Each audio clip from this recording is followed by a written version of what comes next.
हाँ जी, नमस्कार। नमस्कार गुरुजी। नमस्कार गुरुजी। नमो नमः। ये थोड़ा सा वो ज्वाइन होने में थोड़ी तकलीफ हुई, इसलिए देर हो गई। प्रारंभ करते हैं। 3 बार हम ओंकार का नाद करते हुए गायत्री मंत्र और सहना भवतु इस मंत्र को उच्चारित करेंगे।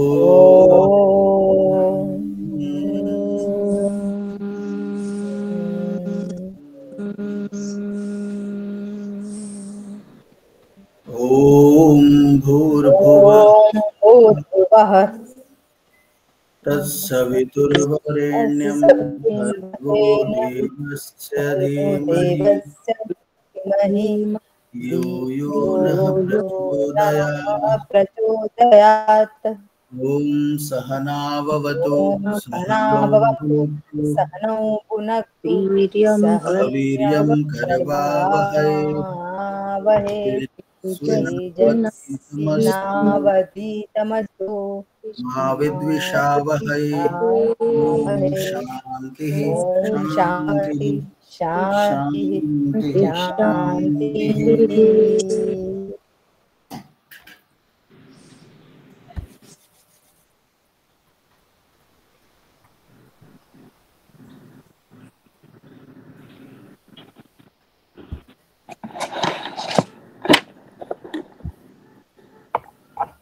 चलिए, आज हम अपने इस सत्र का प्रारंभ करते हैं। धर्म और धर्म परिभाषाओं का सर्वेक्षण।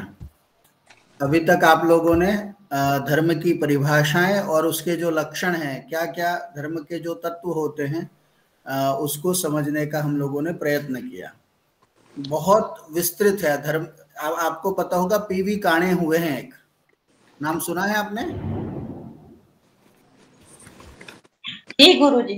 जी गुरुजी। पीवी काणे हैं। उन्होंने एक शायद 2 भागों में धर्मशास्त्र का इतिहास नाम का ग्रंथ लिखा है। उसमें धर्म की इतनी सारी परिभाषाएं और इतना व्यापक रूप से धर्म के विषय में बताया है, और जो हम लोग हिंदू स्टडी में पढ़ते हैं वही चीजें वहाँ धर्मशास्त्र के इतिहास में वहाँ थोड़ा व्यापक रूप से बताई गई। आप लोग यदि चाहते हैं तो इसको डाउनलोड भी कर सकते हैं। आजकल आर्काइव में या संस्कृत पुस्तकालय आदि बहुत सारे वेबसाइट है, उसमें ये पुस्तक उपलब्ध है।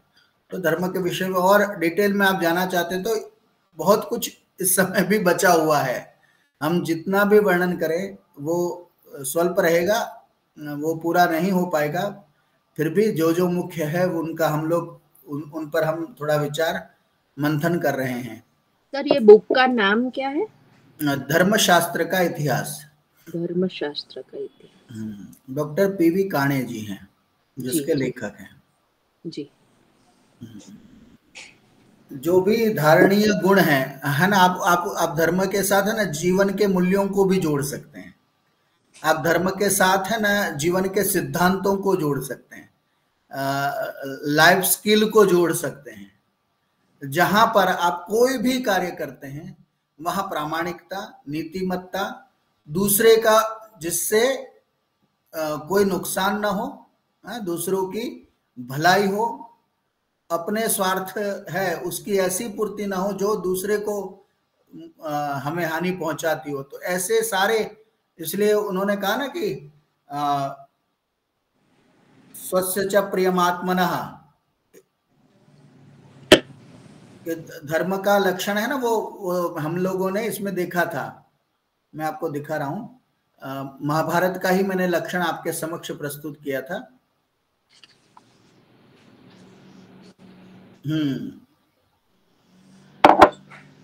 मनुस्मृति का ये था, विद्वद भी सेविता सद्भि नित्यम अद्वेष रागिवी हृदयेनाभ्यनुज्ञातो यो धर्मस्तम निबोधता। धर्मात्मा राग द्वेष रहित वेद विद्वानों द्वारा जिसका सेवन किया जाता है, अपने हृदय से जिसका भली भांति अनुमोदन किया जाता है, वही धर्म है। हमने फिर बहुत सारे उस संदर्भ में उदाहरण या उसके जो लक्षण हैं, परिभाषा है, उसको हमने देखा। चलिए, अब चल रहे थे धृति क्षमा दमोस्तेयम, इस विषय पर थे। आपको दिखाई दे रहा है ना? हाँ जी। आज मैं सोमनाथ की भूमि पे हूँ और यहाँ पर एक नेशनल कॉन्फ्रेंस था, शैव धर्म प्रतिविज्ञा दर्शन और जो अभिनव गुप्त हैं। आपको शायद ज्ञात होगा कि हमारे भारत भूमि में विशेषकर संस्कृत भाषा के सर्वाधिक यदि विद्वान किसी भूमि ने दिए हैं तो वो कश्मीर है। अच्छा। कश्मीर भूमि ने इतने विद्वान वेद के, साहित्य के, न्याय के, मीमांसा के इस भारत भूमि को दिए हैं कि आप उसकी संख्या नहीं कर सकते, इतने सारे। उसमें एक अभिनव गुप्त हैं, उनका भी नाम सर्वोपरि है। जी गुरुजी, जाना है उनका शैव दर्शन में। हाँ जी, बिल्कुल, शैव दर्शन है उनका, और बहुत ही सूक्ष्म दृष्टि से उन्होंने विवेचन किया है।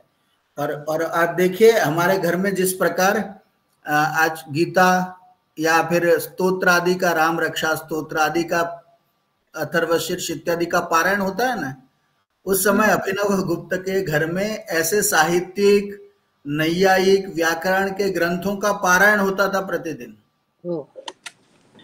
तो आप सोच सकते हैं कितने कैसी परंपरा रही होगी, और इतना अद्भुत काम।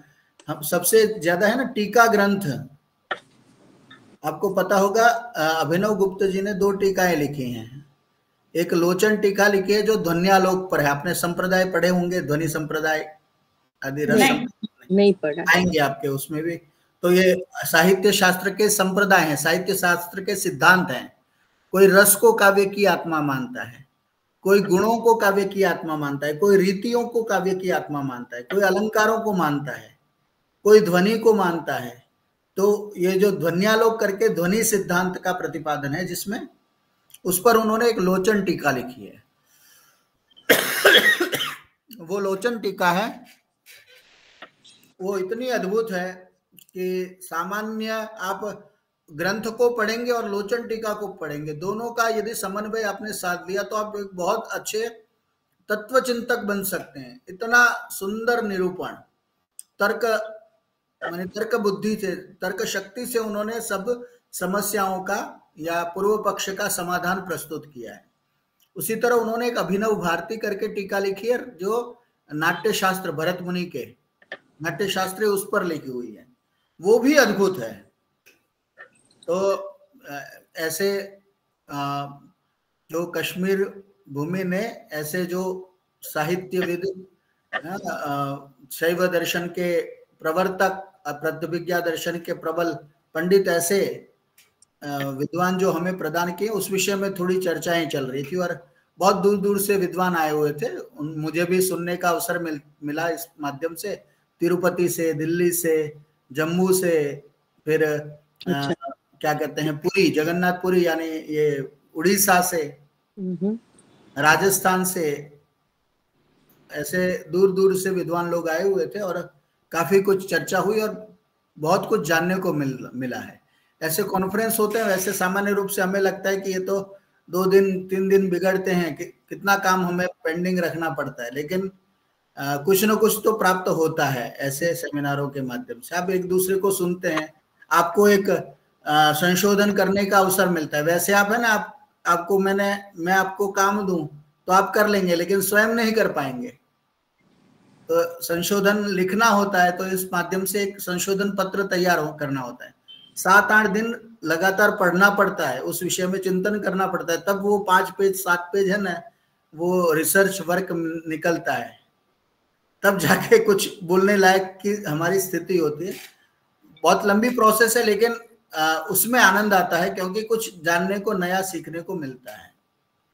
तो बस उसी सिलसिले में अभी मैं वो सोमनाथ भूमि से ही, फिर आज मेरा विचार था कि कल लूंगा, लेकिन कल अवकाश होता है, पता चला कल छुट्टी होती है। तो मैंने कहा चलो कोई बात नहीं, यहाँ से भी मैंने व्यवस्था तो पहले से ही कर रखी थी, मुझे पता था कि शायद मुझे लेना पड़ेगा, तो फिर मैं जुड़ गया इस तरह से।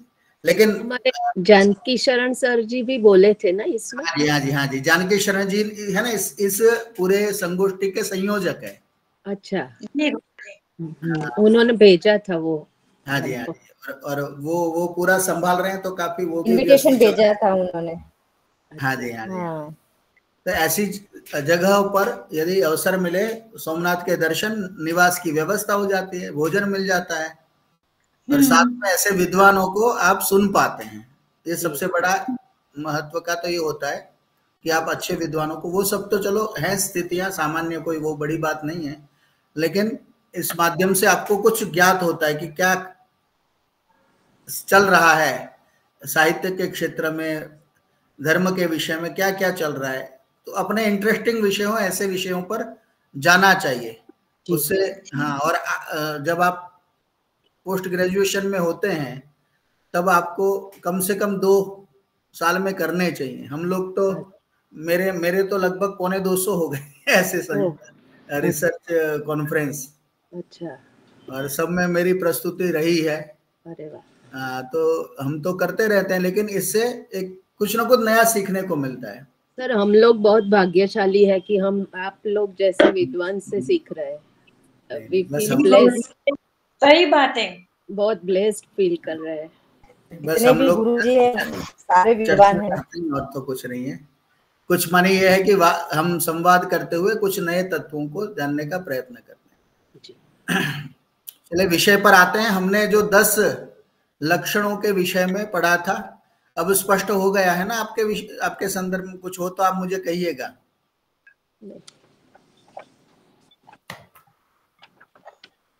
धृति ही यानी धैर्य, क्षमा यानी अपने से जो बड़े होते हैं उनके प्रति ही क्षमा नहीं होता है, लेकिन अपने से जो निर्बल होते हैं उसको आप सहिष्णुता रखते हुए उसको आप छोड़ देते हैं, तो वो क्षमा कहलाता है। वो भी धर्म का है ना। आप क्षमा वीरस्य भूषणम।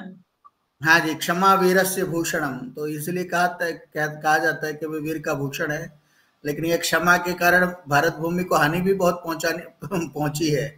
ये जो आप पृथ्वीराज चौहान वाला जो देखेंगे, तो वो क्षमा के कारण ही तो हुआ जी।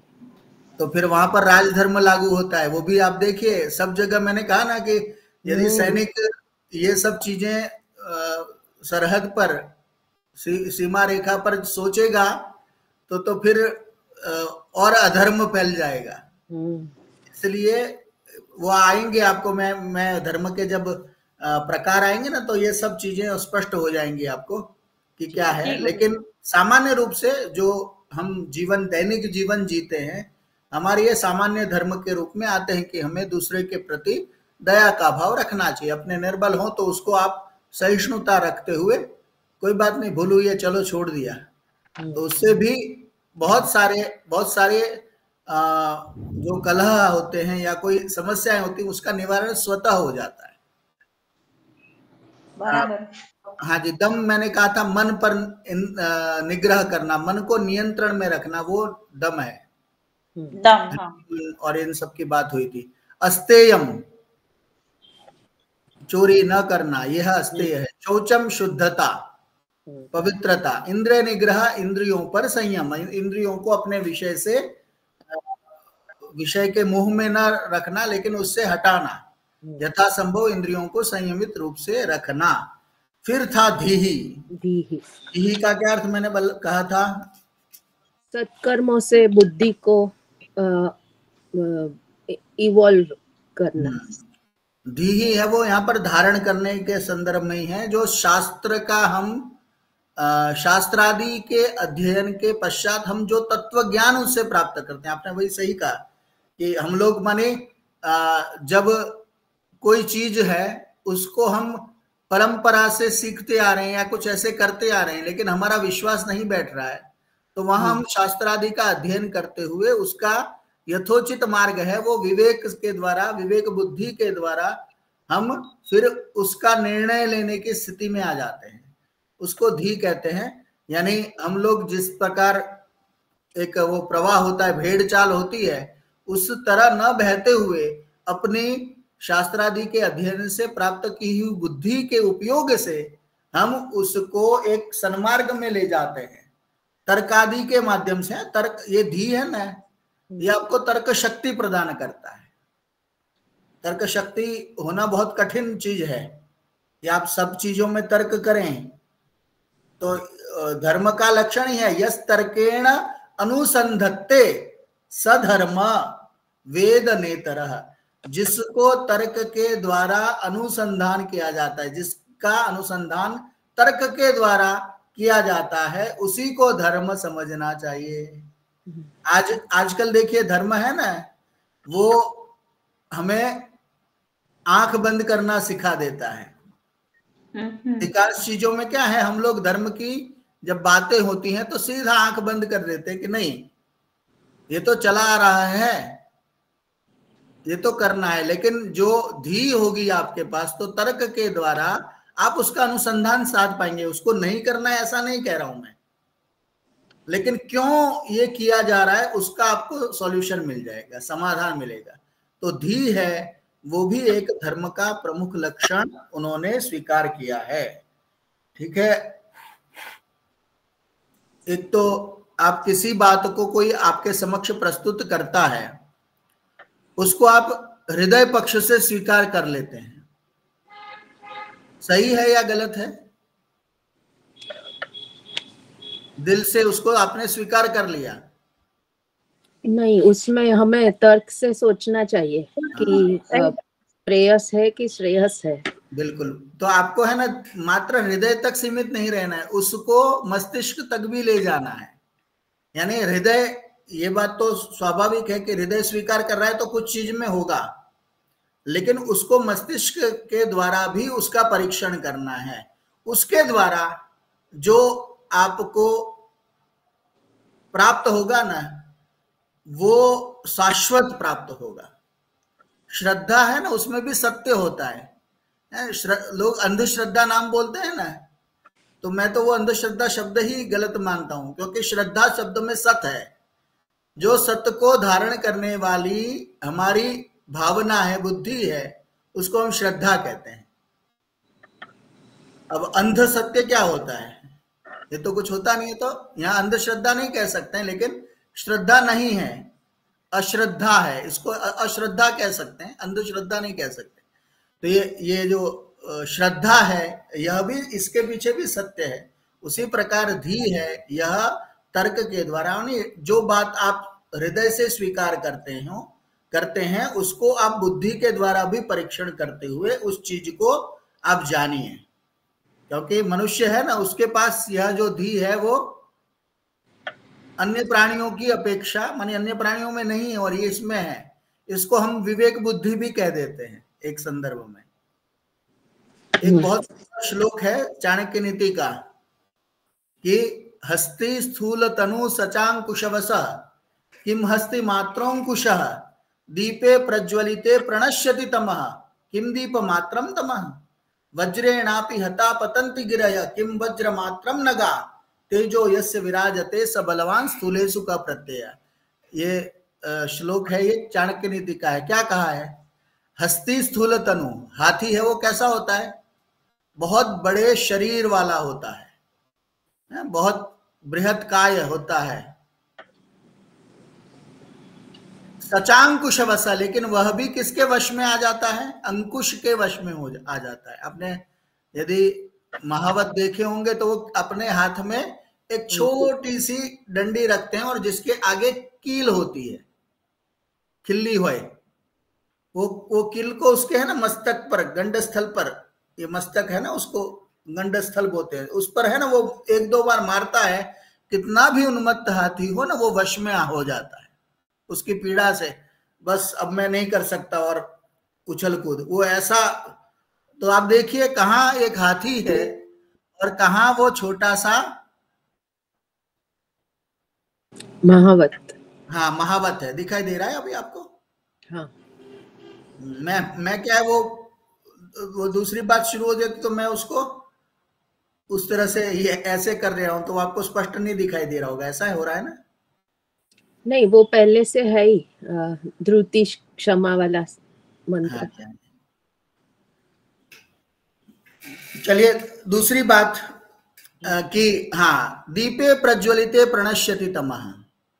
आप देखिए कितना घनघोर अंधकार होता है, लेकिन मनुष्य ने अपनी बुद्धि के आधार पर क्या एक संशोधन किया। ये बड़ा संशोधन ही रहा होगा ना ये दीपक। कहा तीनों चीजें हैं, विरुद्ध हैं, तेल, रुई और अग्नि। तीनों की प्रकृति अलग होते हुए भी मनुष्य ने कैसा एक बुद्धि के आधार पर एक संशोधन किया कि दीपक बनाया, और दीपक के द्वारा घना से घना अंधकार हो, आप दीपक को प्रज्वलित कर दीजिए, वो घना से घना अंधकार है वो नष्ट हो जाता है। क्या वो अंधकार के समान दीपक है? नहीं है। वज्रेणापि हता पतंति गिरया, गिरी यानी पर्वत। पर्वत है वो किससे? वज्र से एकदम, है ना, नष्ट भ्रष्ट हो जाते हैं पर्वत, बड़े से बड़े। वज्र को आज के समय में एटम बम को ले सकते हैं आप। वो टाइम बम होता है ना, वो टाइम लगाकर पहाड़ियों के नीचे थोड़ा खोद कर वो डाल देते हैं और विस्फोट होते हैं, तो बड़े से बड़ा पहाड़ है ना, वो भी मिट्टी में बिल्कुल समान हो जाता है। तो आप देखिए छोटे से वज्र है, उसका आकार क्या पर्वत के समान है? नहीं है। ये जो यस्य मनुष्य के पास है ना, बुद्धि है, तेज है, विवेक है, वही इस संसार में बलवान है, बुद्धिमान। माने वही जिसके पास बुद्धि है, जिसके पास तेज है, जिसके पास विवेक है, वही संसार में वास्तव में बुद्धिमान है। कोई बड़ा या कोई छोटा होने से कोई फर्क पड़ता नहीं है। तो यह बुद्धि का ही तो महत्व है। तो हम देखिए, जब मजहब की बात आती है ना, तब हम अकल की दखल को नहीं करते हैं, अकल को दखल होने नहीं देते। धर्म के संदर्भ में किसी ने कहा था कि मजहब की बात आते ही लोग अपनी अकल को दखल होने नहीं देते हैं, उस कारण से ये समस्या होती है। लोग देखिए सब कुछ आज धर्म के नाम पर कितना बड़ा बड़ा काम हो रहा है। आप देखिए बुरे काम भी सबसे ज्यादा धर्म के नाम पर ही हो रहे होंगे। तो यही धर्म है, वो आपको ज्ञान सिखाता है, वैराग्य सिखाता है, ऐश्वर्य क्या है वो सिखाता है, अधर्म क्या है, अज्ञान क्या है, अवैराग्य क्या है, अनैश्वर्य है, इन सब का है ना वो ज्ञान आपको कराता है। सत्व, रज और तमस बुद्धि होती। बुद्धि है ना, वो भी 3 प्रकार की होती है, एक सात्विक, एक राजसिक और तीसरी तामसिक। और इस बुद्धि का विवेचन है वो श्रीमद् भगवद गीता में 18वें अध्याय में भी कहा गया है।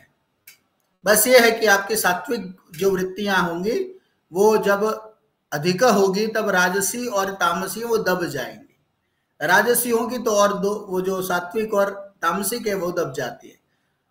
तो यही है कि बुद्धि के द्वारा हम ज्यादा से ज्यादा सात्विक भाव जागृत करें और उसके द्वारा विवेक संपन्न होकर हम किसी अपने लक्ष्य या कर्तव्य है उसकी सिद्धि में लगे रहें। ये एक धर्म का धीही लक्षण कहा गया है। देखिए धी के है ना, यानी बुद्धि के गुण वहां पर काफी बताए गए। शुश्रूषा एक श्लोक ही है पूरा कि धी के गुण कौन कौन से हैं। 7 गुण होते हैं। शुश्रूषा यानी सुनने की इच्छा। अब देखिए बुद्धि प्राप्त करनी होगी ना, तो सबसे पहले आपको शुश्रूषा करनी पड़ेगी। शुश्रूषा को हम आजकल सेवा के रूप में ही देख लेते हैं, सेवा शुश्रूषा कर रहे हैं। लेकिन शुश्रूषा का अर्थ होता है श्रु, सुनना। ज्यादा से ज्यादा सुनने का अभ्यास करेंगे ना तो आप में धी विकसित होगी। हम पता है ना किसी की बात अधूरी सुनते हैं और अपना आकलन लगाना शुरू कर देते हैं, वही बात बिगड़ती है। वो कहता है पहले मेरी बात पूर्ण रूप से तो सुनिए। किसी ने एक्सीडेंट कर दिया, अब दोषी कौन है? पुलिस बिना सुने क्या निर्णय दे पाएगी? नहीं दे पाएगी। तो आप कोई भी चीज, शास्त्र भी अध्ययन करने जाते हैं, सबसे पहले आपकी सुनने की इच्छा होनी चाहिए। तो ये श्रवण करने की इच्छा है, वो सबसे पहले बुद्धि का गुण है। शुश्रूषा श्रवणम चैव, ठीक है, श्रवण की इच्छा करना।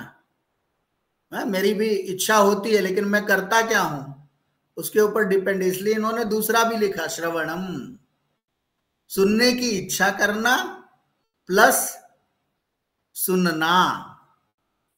ये भी महत्वपूर्ण है। हमारे यहाँ है ना, वाक्य जब बनता है उसमें 3 चीजें काम करती हैं, एक आकांक्षा, दूसरी योग्यता और तीसरी सन्निधि। आप किसी वाक्य को समझ रहे हैं ना, उसके पीछे ये 3 फैक्ट काम करते हैं। कौन कौन से होते हैं? देखिए, आकांक्षा यानी क्या है? एक पद को सुनने के बाद दूसरे पद को सुनने की इच्छा। अब रामः बोल दिया मात्र, अब आप उसके आगे राम बोलने से अर्थ समझ जाएंगे क्या?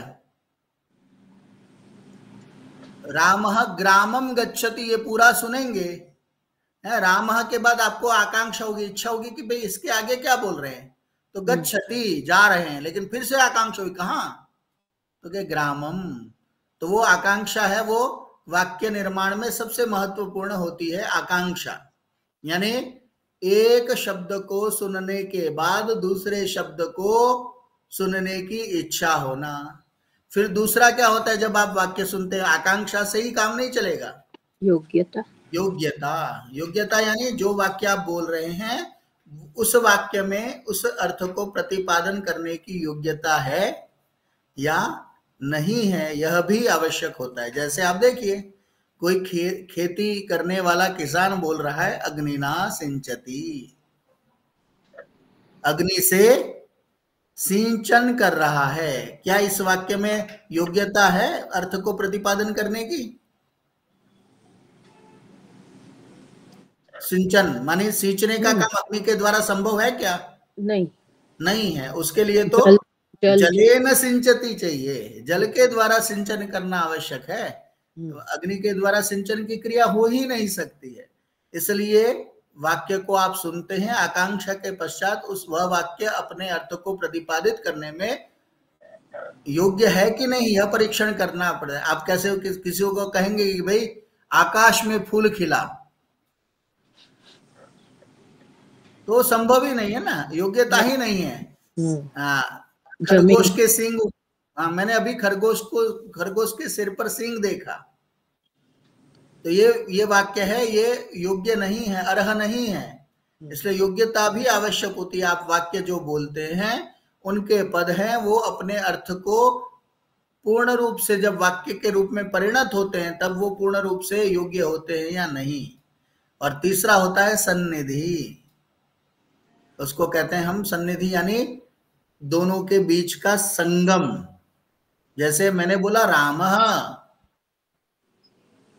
दोपहर में मैं क्या बोलता हूं, ग्रामम, और रात को बोलता हूं मैं गच्छति, तो कोई अर्थ समझ पाएगा? सुबह मैंने ग्रामः बोला, दोपहर ग्रामम बोला और शाम को गच्छति नहीं, क्यों है? सन्निधि का अभाव। और मैं कभी ऐसे भी बोल सकता हूं राम ग्राम गच्छति, इतनी जल्दी से बोल दिया तो गैप, वहां पर आप सन्निधि का अभाव हुआ, तो भी आप अर्थ को समझ पाएंगे? नहीं समझ पाएंगे। तो एक पद से दूसरा पद उच्चारण करते हैं, उसके बीच में समझने के लिए पर्याप्त जो समय लगता है उसको सन्निधि कहते हैं। तो ये 3 जब एक साथ मिलते हैं तब आप किसी वाक्य के अर्थ को समझ सकते हैं।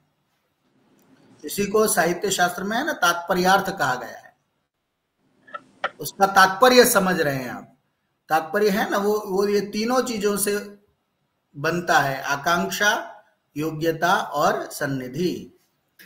ठीक है, ये तो मैंने वो उस संदर्भ में बात कर दी। वाक्य शुश्रूषा यानी सुनने की इच्छा, श्रवणम यानी सुनना, ग्रहणम, लेकिन उससे देखिए बुद्धि के गुण विकसित नहीं होते हैं। उसके बाद क्या होगा? सुनने के बाद उसको ग्रहण करना, उसको अपने अंदर स्थापित करना। फिर क्या है? धारणम, अब अपने अंदर जो आपने ग्रहण किया है उसको चिरकाल तक धारण करना, उसको उस स्थिरता से चलाए रखना। ऊहापोह,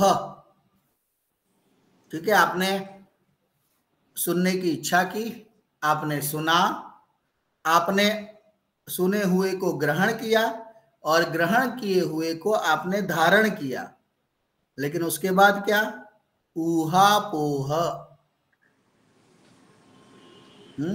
ऊहापोह यानी तर्क और वितर्क होने चाहिए।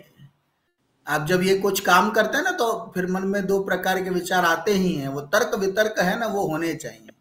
तो ये तर्क वितर्क है वो बुद्धि के द्वारा होता है। ऊहापोह अर्थ विज्ञानम है, अर्थ विज्ञानम, अर्थ का विशेष ज्ञान होना आवश्यक है। और तत्व ज्ञानम, आपने किसी शब्द को बोला कि कोई व्यक्ति है, वो क्लास में देर आ रहे, तो हम क्या अपने बात, तो भाई सूरज किस दिशा से उगा है, आप पधारे हैं, तो उसका अर्थ क्या लेगा वो कि भाई मैं नहीं आता हूं, ये सर को पता है, इसलिए सर कह रहे हैं भाई तू कभी आता ही नहीं, आज कैसे आ गया, उनको भी आश्चर्य हो रहा है। तो ये जो शब्द होते हैं उसके अर्थ को जानने की क्षमता, अर्थ विज्ञान और तत्व ज्ञानम, और उससे भी आगे तत्व ज्ञानम यानी उसका तात्विक ज्ञान होना, तात्विक उसका समाधान मिलना, ये बुद्धि के 7 गुण बताए गए हैं। तो बुद्धि है इन 7 चीजों से विकसित होती है। क्या क्या हुई? शुश्रूषा श्रवणम चैव ग्रहणम धारणम तथा ऊहापोहार्थ विज्ञानम तत्व ज्ञानम च धीगुण। इस प्रकार उन्होंने पूरे 7 गुणों को बुद्धि के गुण के रूप में स्वीकार किया है।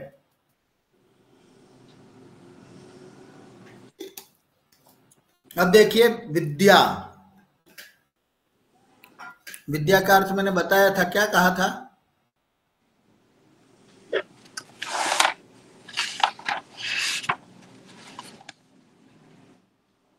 कोई बता सकते हैं?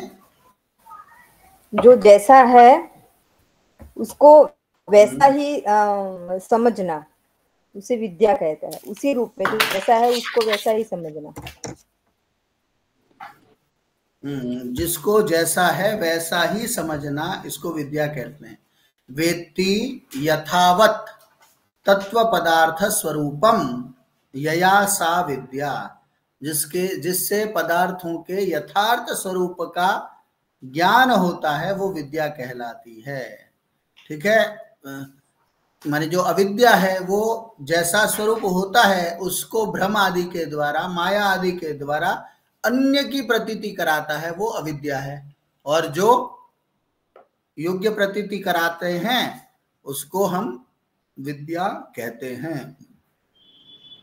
और मैंने कहा भी था, अनित्य अशुचि दुखानात्मसु नित्य शुचि सुखात्मख्याति ही विद्या। नित्य में अनित्य में नित्य, अपवित्र में पवित्र, दुख में सुख, सुख में दुख, अनात्मा में आत्मा की प्रतीति है, वो अविद्या है। लेकिन आप अनित्य में अनित्य, नित्य में नित्य, पवित्र में पवित्र, अपवित्र में अपवित्र, जैसी जैसी है वो है, उसी प्रकार से आप जब उस तत्व को जानते हैं उसको विद्या कहते हैं। और मैंने कहा भी था ये विद्या 2 प्रकार की होती है, पराविद्या और अपरा विद्या।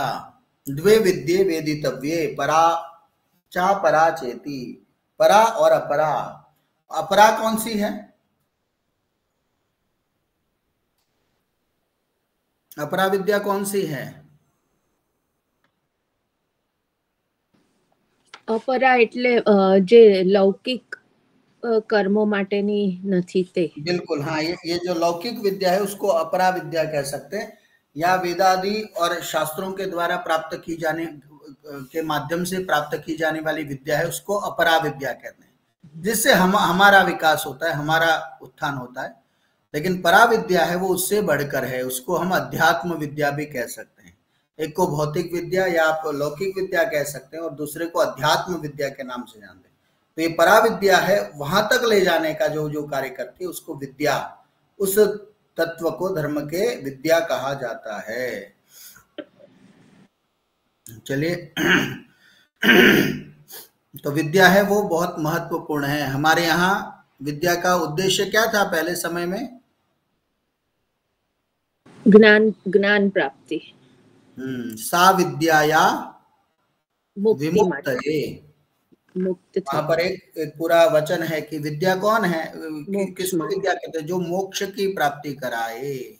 लेकिन आज हम जिस दौर से गुजर रहे हैं वहां पर एक ही ध्येय रहा है, सा विद्याया नियुक्तये। वो विद्या है जो हमें नियुक्ति देती है, हमें जॉब देती है। तो जॉब ओरिएंटेड जो नॉलेज है उसको हम ही सर्वस्व मान लेते हैं। लेकिन यहाँ पर है जो मूल विद्या है वो हमारी परा विद्या है और वो मोक्ष को प्रदान करती है। चलिए आगे चलते हैं। सत्य,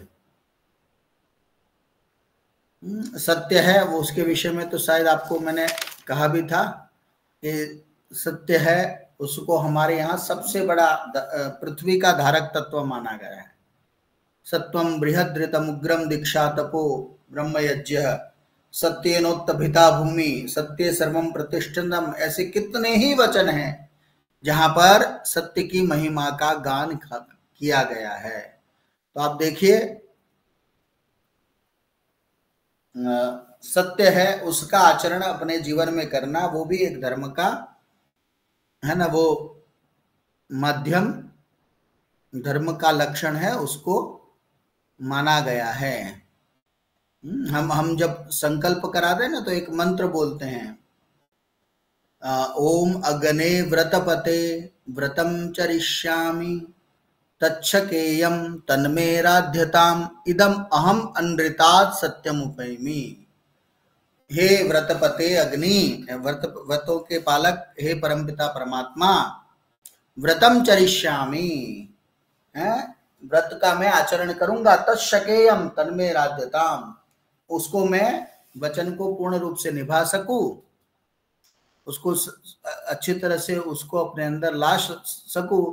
इदम अहम अनृता सत्यमुपैमि, यह वचन बोलते हुए मैं अनृत से सत्य की ओर प्राप्त हो जाता हूं। तो अनृत से सत्य की ओर, तो सत्य है वो, इस प्रकार से सत्य की महिमा है वो हमारे शास्त्रों में कही गई है।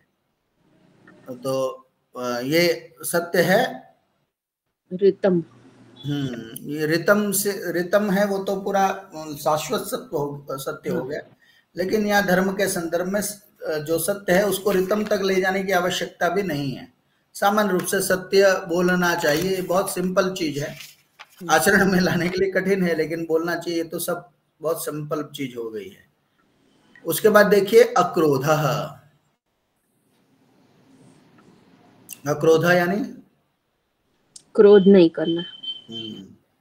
यहाँ इसका बहुत सुंदर उन्होंने व्याख्यान दिया है।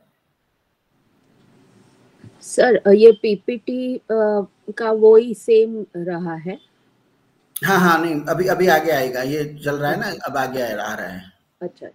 मैं ये अक्रोध को समझा दूं इसलिए मैंने, क्रोध हेतु सत्यपि क्रोधान उत्पत्ति ही, क्रोध के कारण विद्यमान होते हुए भी हमें क्रोध नहीं आता है, तो वह क्रोध, अक्रोध नाम का गुण है वो हमने विकसित कर लिया, हमने उस धर्म का पालन कर लिया।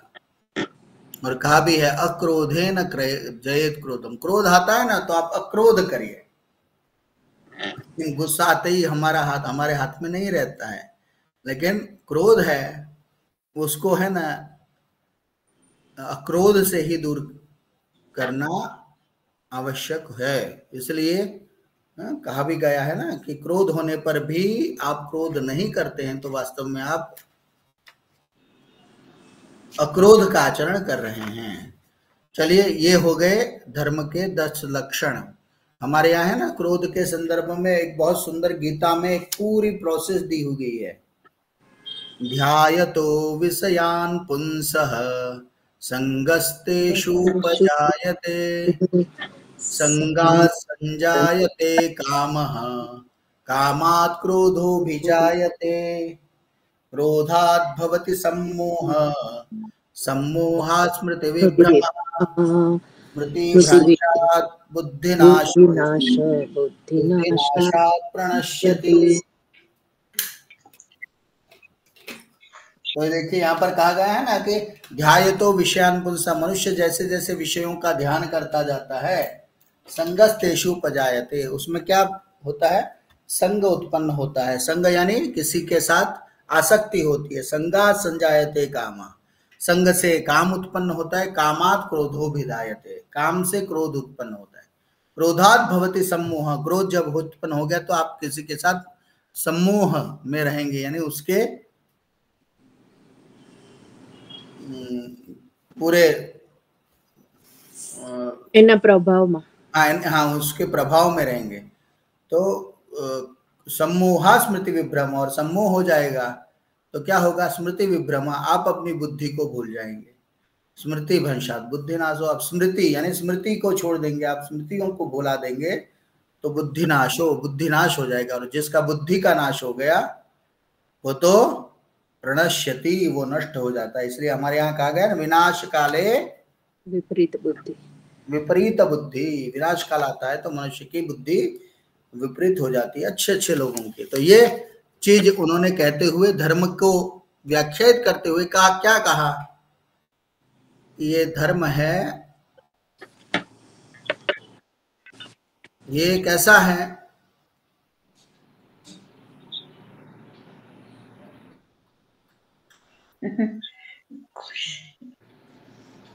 हाँ बाह्य न, हाँ, ये बाह्य चिन्ह नहीं है, वो अंदर से जीने का साधन है।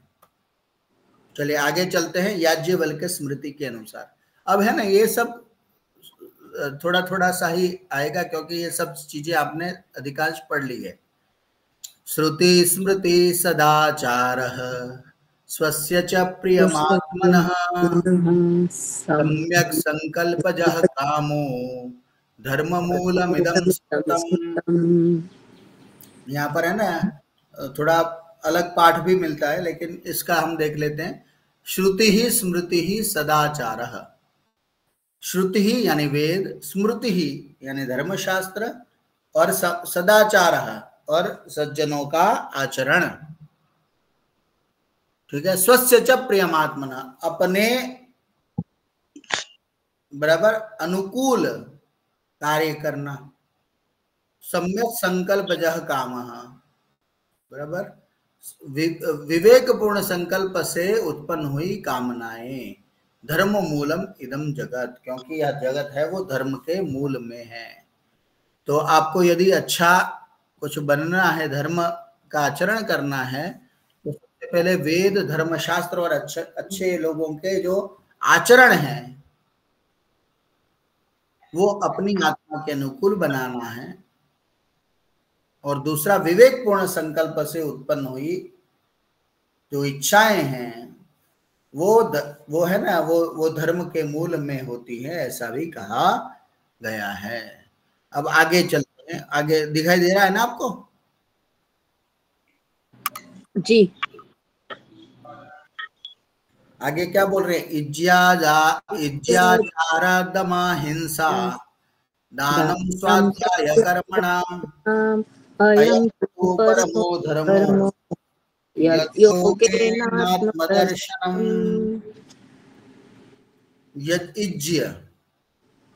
यज्ञ भी धर्म का एक साधन बता दिया यहाँ।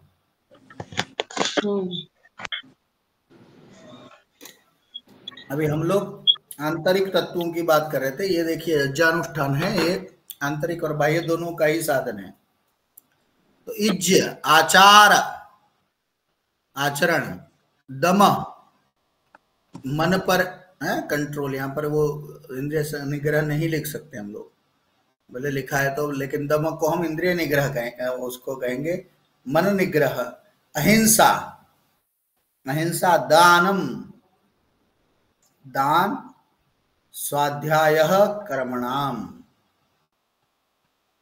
वेदाध्ययन और पुण्य कर्म से यह श्रेष्ठ कर्म है।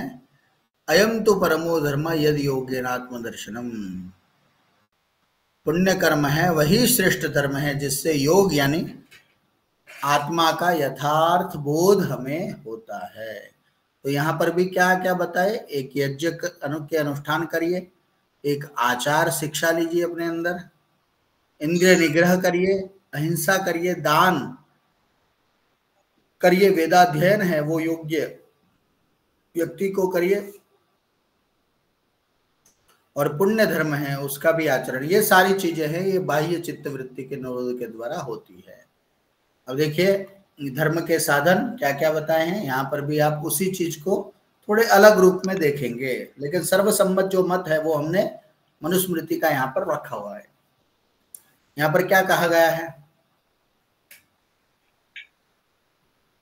अहिंसा सत्यमस्तेयम शौचमिंद्रिय निग्रह दानम दमोदया शांति सर्वेषां धर्म साधनम। अहिंसा सत्य अस्तेय शौच इंद्रिय निग्रह दान, फिर क्या था, दान, अंतःकरण का संयम, दया और धैर्य धारण करना, ये सभी व्यक्तियों के लिए धर्म के साधन हैं। फिर देखिए ये भी याज्ञवल्क्य के जो आचार मीमांसा है, आचार संहिता है, वहां पर आचार अध्याय है, उसमें क्या कहा गया है, नाश्रमः कारणं धर्मे क्रियमाणे भवेद्धियः भवेद्दि सह अतो यदात्मनो पथ्यम परेशान न तवाचरेत। किसी धर्म के आचरण में कोई विशेष आश्रम है वो मुख्य नहीं है। आश्रम कब मुख्य बनता है, जब हम उसको करते हैं। इसलिए अपने आप को जो पसंद हो उसके अनुसार काम करना, अपने को अच्छा ना लगे वह दूसरों के लिए नहीं करना चाहिए। यह उपदेश है वो इस धर्म के साधन में मिलता है। फिर धर्म के साधन है तो ये 10 बताए थे ना, तो मनुस्मृति में इस पर 10 साधन बता दिए। अब क्या क्या है वो, इज्याध्ययन दानानि तपः सत्यम धृति क्षमा अलोभ इति मार्गोयम धर्मस्याष्टविध स्मृतः। धर्म अधर्म के 8 प्रकार के लक्षण हैं, धर्मस्याष्टविधम 8 प्रकार का लक्षण। अब कौन कौन सा है, इज्याध्ययन दानानि तपः सत्यम धृति क्षमा अलोभ इति मार्गोयम धर्मस्य। इज्ज यानी यज्ञ, अध्ययन, दान, तप, सत्य, धैर्य, क्षमा और निर्लोभता, यह 8 प्रकार का धर्म का मार्ग है। अब आप धर्म के जो 10 उसके लक्षण हैं और इसको जोड़ दीजिए तो दोनों में काफी, यज्ञ, अध्ययन, दान, तप, सत्य, धृति, क्षमा और निर्लोभ, ये 8 प्रकार के धर्म है। ठीक है, ये सारे उसमें आ गए ना। एक निर्लोभता, एक नया आया है ना, एक तपस्या नया आया है, दान तो हम देख चुके हैं क्योंकि वो 3 बताए थे ना उन्होंने, त्रयो धर्म स्कंदाः इज्जाध्ययन दानानि, यज्ञ करना, अध्ययन करना और दान करना। और उससे भी आगे यहाँ पर तप, सत्य, धृति, क्षमा, निर्लोभता, इनका ये धर्म के मार्ग बताए हैं। अब इन 4 धर्मों को किस प्रकार से समझना है, इसके लिए आगे का श्लोक भी देखना आवश्यक बन जाता है। तत्र पूर्वश्चतुर्थो दंभार्थम अपि सेव्यते उत्तरस्तु चतुर्वर्गो महात्मन्येव तिष्ठति। इसमें जो प्रारंभिक 4 धर्म है, जैसे प्रारंभिक 4 दंभ के लिए भी नियुक्त होते हैं, परंतु अंतिम 4 हैं वो महात्मा में ही होते हैं। माने 4 हैं वो दंभ के लिए होते हैं। कौन से, इज्य, आप यज्ञ करते हैं ना तो उससे एक दंभ यानी एक प्रकार का आपको अभिमान जागता। दूसरा क्या था, अध्ययन, आप अच्छा पढ़ लेते हैं ना तो उससे भी अभिमान, क्या मुझे तो बहुत कुछ आता है। अब क्लास में एक विद्यार्थियों को बहुत आता होगा तो वो थोड़ा घमंड करेगा। दान है, उसमें भी व्यक्ति है ना वो देते हुए भी अपेक्षाएं रखता है बहुत सारी, कि मेरा नाम बोले, मेरे नाम से कुछ करे, तो उस प्रकार की अपेक्षा रखते हैं। वो अपने दम है उसके लिए होते, अपने स्वार्थ सिद्धि के लिए होते। तो यज्ञ, अध्ययन, दान और तप है ना, उसमें भी यह है कि मैंने ये तपस्या की, हम एक दिन उपवास रखते तो बोलते हैं ना कि भाई मैंने तो आजकल उपवास रखा था, तो मैंने इतना तप किया था, इतना मैंने कार्य किया। तो ये जो चार हैं वो अपने लिए होते हैं, जबकि सत्य, धृति, क्षमा और निर्लोभता है, यह है ना महात्माओं में होते हैं, दिखावे से रहित ये लोगों में होते हैं। इस प्रकार धर्म का वर्णन यहाँ पर किया गया है। चलिए, धर्म के साधन आप में से कोई पढ़ेंगे? जी हाँ बोलिए। जो सज्जन और विद्वान लोग हैं वे इसे ग्रहण कर लेते हैं, परंतु इस संसार में ऐसे लोग भी हैं जो धर्म को नहीं जानते। वे कौन लोग हैं? इस संबंध में महात्मा विदुर जी कहते हैं, दश धर्मम न जानन्ति। एक मिनट, हाँ हाँ। धृतराष्ट्र निबोधतान मत्तः प्रमत्तः उन्मत्तः श्रान्तः क्रुद्धो बुभुक्षितः त्वरमाणश्च लुब्धश्च भीतः कामी च ते दश तस्मादेतेषु सर्वेषु न प्रसज्जेत पंडितः। विदुर नीति है नीति का श्लोक। हाँ, विदुर नीति भी है ना, आपके अभ्यासक्रम में आएगा। हाँ। इसका भी है ना ओवरव्यू पढ़ना पड़ेगा आपको। अच्छा। तो बहुत सुंदर सुंदर उपदेश है। ये विदुर जी है ना, वो धृतराष्ट्र को कहते हैं भाई आप इसको कुछ पांडवों को देना है दे दो, आधा राज्य, बात खत्म करो।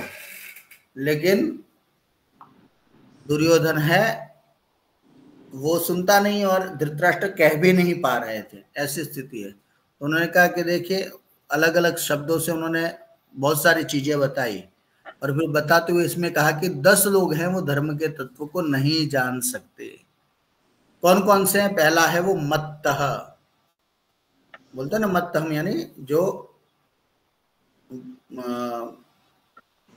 मद्यपान जिसने किया हुआ है, जो कहते हैं ना नशे में है, वो व्यक्ति है, उसको धर्म आप नहीं बता सकते। देखना सारे बुरे काम होंगे ना, सारी चीजें होंगी वो नशे में होंगी, आप देखिए। तो जो मत्तः मदमस्त होना, यह भी धर्म को नहीं जानने का एक माध्यम है। धर्म नहीं जान सकते आप, धर्म को जानने वाले हैं, उसे भी नहीं जानने वाले वो ऐसे होते। प्रमत्तः, असावधान है। मत्तः का अर्थ होता है मदमस्त, मदोन्मत्त, लेकिन इसका अर्थ क्या है? प्रमत्तः, प्रमत्तः यानी असावधान, श्रान्तः थका हुआ, क्रुद्धः क्रोधी, बुभुक्षितः भूखा, बुभुक्षितः किम न करोति पापम। हम बोलते हैं ना जिसको भूख लगती है तो कौन पाप नहीं करता है, तो भूख वो ऐसी चीज होती है। तो क्रोध आने पर भी देख लेना, आप धर्म का आचरण नहीं कर पाएंगे। थक गए हैं तो भी धर्म का आचरण नहीं कर पाएंगे। आप उन्मत्त हो गए हैं, पागल हो गए तब नहीं कर पाएंगे। आप प्रमत्त, असावधान हैं या मत्त हैं, नशा करते हैं, ऐसी स्थिति में त्वरमाणः, बहुत जल्दी करने वाला। कोई कार्य करने को कहा गया लेकिन वो जल्दी जल्दी से करता है, तो वो धर्म है ना, वो नहीं जानता, इसलिए ऐसे करता है। लुब्धश्च भीतश्च, लुब्धः यानी लोभी, भीतः यानी डरा हुआ।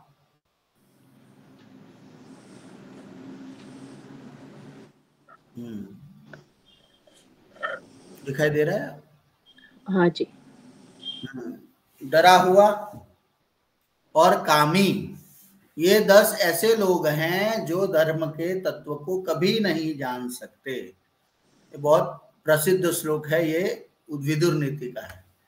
महाराज भोज भी देखिए बहुत सुंदर एक चीज कहते हैं कि धर्म है वो क्या है?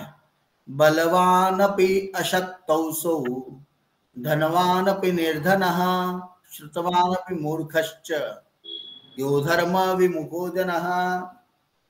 जो व्यक्ति बलवान होते हुए भी शक्तिहीन है, धनवान होते हुए भी निर्धन है और विद्वान होते हुए भी क्या था, एक मिनट।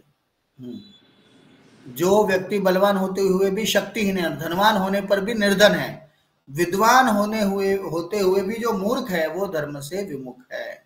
तो ये चीजें है ना, महाराजा भोज ने धर्म के संदर्भ में लगा। धर्म से कौन दूर रहता है? बलवान है लेकिन शक्तिहीन है, धनवान है लेकिन निर्धन है, विद्वान है लेकिन मूर्ख है, तो ये सारे धर्म से विमुख हैं। उसके बाद देखिए फिर आता है, भोजी प्रबंध में ही कहते हैं, भगवान इहैव नरक व्याधि चिकित्सा न करोति यह धनवान गत्वा निरौषधस्थानम सरोगी किम करिष्यति। जो मनुष्य नरक रूपी रोग का उपचार नहीं करता, वह रोगी बिना औषधि वाले स्थान पर जाकर क्या करेगा? ठीक है, जो धनवान मनुष्य है वो नरक रूपी रोग का उपचार नहीं करता है, तो वो भले रोगियों से रहित बिना औषधि वाले जगह पर यदि रोगी रहने लग जाता है, तो वो वहां जाकर क्या करेगा? यही स्थिति धर्म के संदर्भ में भी होती है।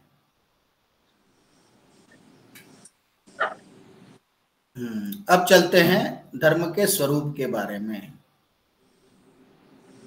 और भी मेरे पास थोड़ा मैटर है, लिखा हुआ वो मैं आपको भेज दूंगा, ये फिर बहुत लंबा हो जाता है। सर आप पीपीटी पर मोकलशो ने? हाँ बस, हाँ आपको भेज दूंगा मैं, आज ये समाप्त हो ही जाएगा, मैं अभी भेज दूंगा आपको। धर्म के दो स्वरूप। देखिए, हमारे ऋषि मुनियों ने धर्म को सुख का मूल माना है। मैंने पहले भी लिखा था, धर्मस्य सुखस्य मूलम धर्मः। सुख का मूल है वो वास्तव में धर्म है। तो सुख जिससे प्राप्त हो उसको हम धर्म कहते हैं। हालांकि अपने तात्विक स्वरूप में धर्म का मूलभूत स्वरूप और सिद्धांत लगभग सार्वभौम है, लेकिन विभिन्न संदर्भों में और परिस्थितियों में धर्म के दो स्वरूप हो जाते हैं। ठीक है, तो धर्म के सामान्य रूप से दो स्वरूप हो गए। कौन कौन से हैं?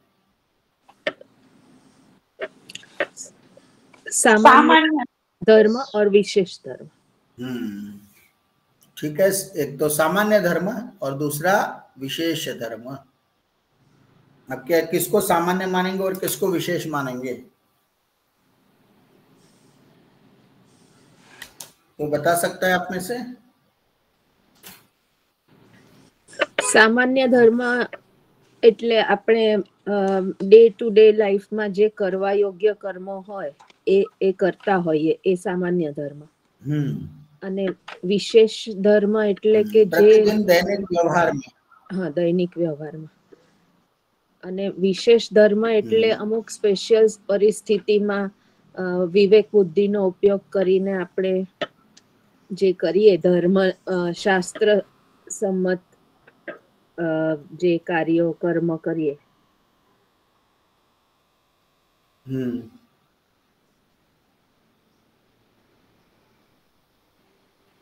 हाँ चलो देखिए, सामान्य धर्म में मैंने कहा था धर्म नैमित्तिक कर्म के नैमित्तिक, हाँ वो तो कर्म में आ जाएंगे ना। हाँ वो फिर कर्म के श्रेणी में आ जाएंगे। धर्म है, इसको इसी स्वरूप में देख लेते हैं। सामान्य धर्म क्या है? कि धर्म के मूल तत्व जो संपूर्ण मानव जाति के लिए समान रूप से एक ही हैं, उनको हम कहते हैं सामान्य धर्म। एक कोई संस्था है, वहां पर पढ़ने वाले विद्यार्थियों का ड्रेस कोड निश्चित किया गया है, ठीक है, और वो ड्रेस कोड है वो समान रूप से सब पर लागू है। तो यदि ऐसा करते हैं तो एक प्रकार से वो सामान्य नियम हो गया ना भाई। आपको आप भी जब हम अपने बालकों को या देखते हैं किसी को तैयार करते हो, तो वो पेंसिल होती है या पेन होता है, रबर होता है, उसका है ना बैग होता है, उसका ड्रेस होता है, उसका क्या कहते हैं बेल्ट होता है या टाई होती है, वो निश्चित होता है ना, वो सामान्य धर्म हो गया ना। अब वही उसी बच्चे का यदि जन्मदिन आ गया तो उसने क्या पहना? Free dress. हाँ, फ्री ड्रेस पहन लिया, तो उसके लिए वो क्या हो गया? विशेष धर्म हो गया। इसको आप बहुत सरलता से समझना चाहें तो इस तरह से कह सकते हैं। तो सामान्य धर्म यानी संपूर्ण मानव जाति के लिए समान रूप से एक जो हैं, धृति क्षमा दमो स्थेयम, ये सारे क्या है? सामान्य धर्म, विशिष्ट धर्म नहीं है। तो हम मान रहे हैं ऐसा कि विशिष्ट हैं बहुत सारे, ये तो हमारे जीवन के अभिन्न अंग हैं। आपको इन 10 धर्म के लक्षणों से कहीं ना कहीं आप है ना उसको आपको सामना करना पड़ता है, तो उसको आप बच नहीं, वो सामान्य धर्म है। लेकिन मूलभूत रूप से एक होने के बावजूद उनके बीच व्यवहार में अंतर होता है। ठीक है, देखिए सामान्य धर्म के धैर्य, क्षमा, दम, अस्तेय, शौच, इंद्रिय निग्रह, सत्य, क्रोध, जो भी आदर्श हैं, जो आम व्यक्ति होता है वो बहुत कोशिश करता है, फिर भी पूरी तरह अमल में नहीं जा सकता। तो जिंदगी की का जो पथ है, जीवन का जो पथ है, उस पर कई बार ऐसी परिस्थितियां आती हैं कि आप सामान्य धर्म का भी पालन नहीं कर सकते। ठीक है, आप देखिए विशेष परिस्थितियों में भी आप देखिए किस प्रकार से राम जैसे अवतारी पुरुष और युधिष्ठिर जैसे धर्मराज है, उसको भी बाली वध के लिए छल का और भीष्म वध के लिए असत्य का सहारा लेना पड़ा था। इसलिए जन सामान्य के लिए जो कहा गया है, यदि वो सामान्य धर्म का आंशिक पालन भी कर लेना तो उसका विकास हो जाएगा, उसका उत्थान संभव है।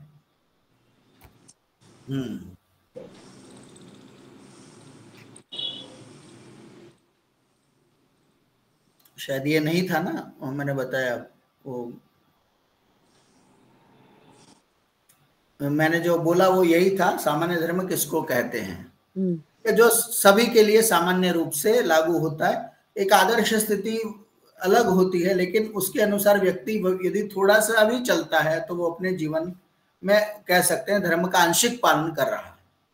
अब विशेष धर्म क्या है, तो उन्होंने देखो स्पष्ट कर दिया, विशेष धर्म लोगों के व्यक्तिगत और सामाजिक जीवन से संबंधित संस्कार, व्यवहार और रूढ़ियों से जो संबंधित होते हैं उसे विशिष्ट धर्म कहते हैं। गुरुजी एक बात, गुरुजी एक मिनट, हाँ जी पूछिए। युधिष्ठिर को जो भीष्म के वध के लिए या अश्वत्थामा के वध के लिए? एक मिनट, कहाँ था?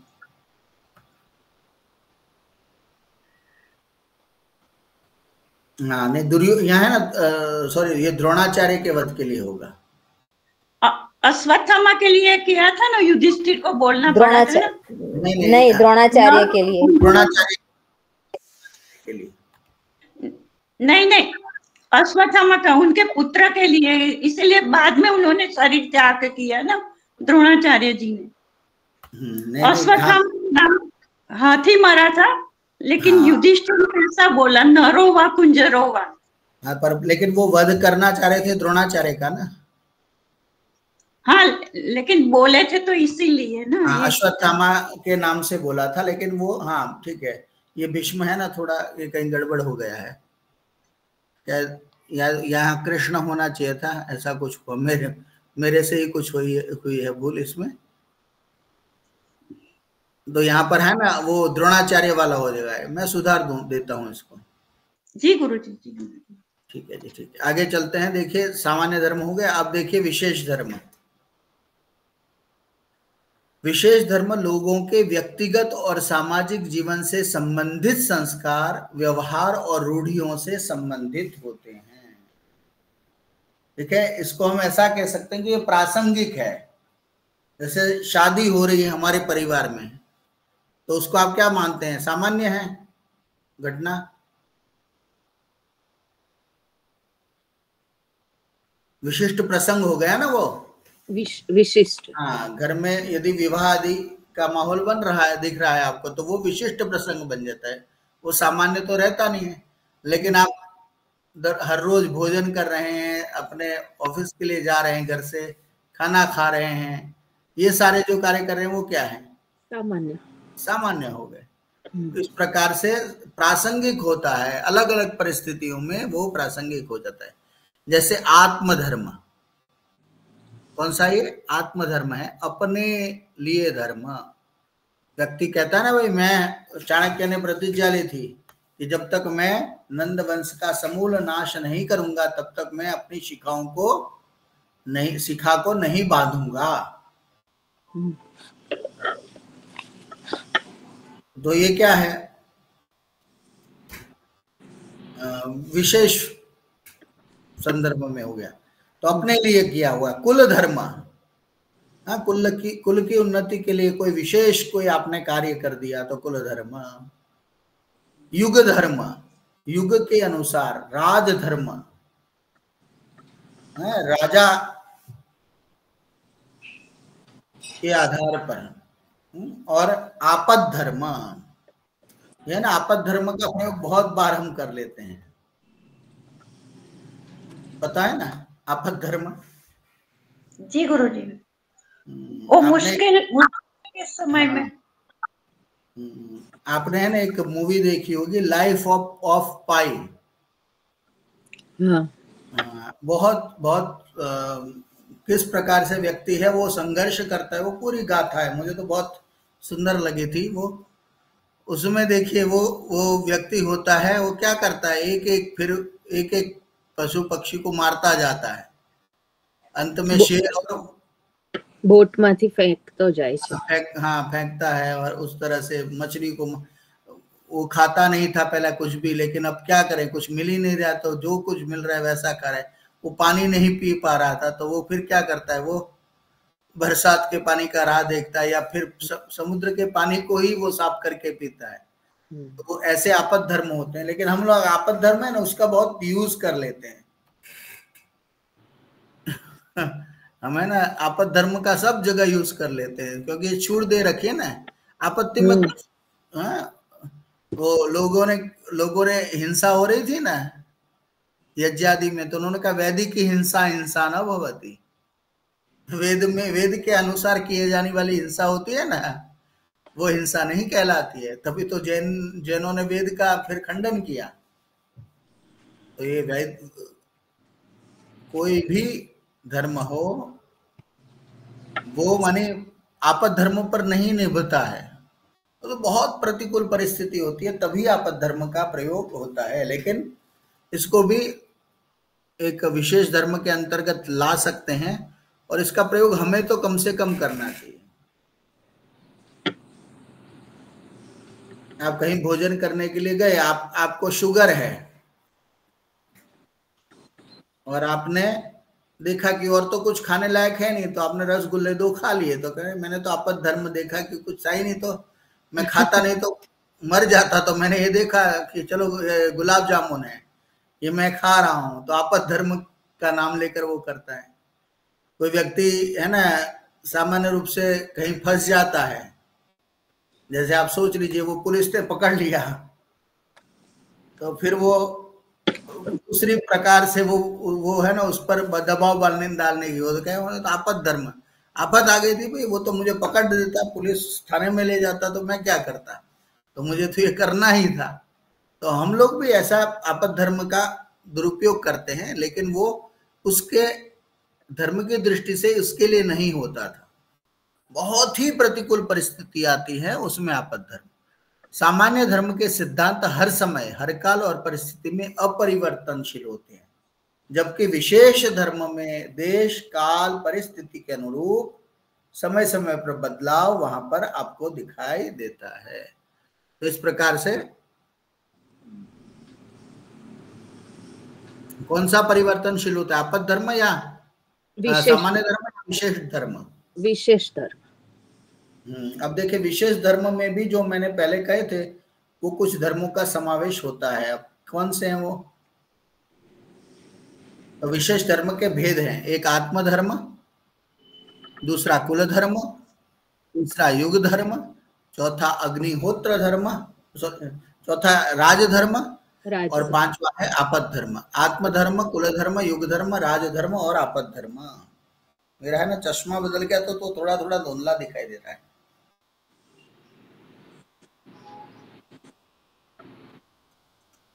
चलिए आगे देखिए। तो आत्मधर्म क्या है आप कोई बताएंगे?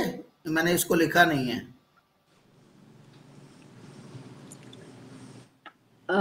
खुद के लिए जो धर्म होता है, ये अच्छा खुद के लिए किया जाता है वो अच्छा है या बुरा है?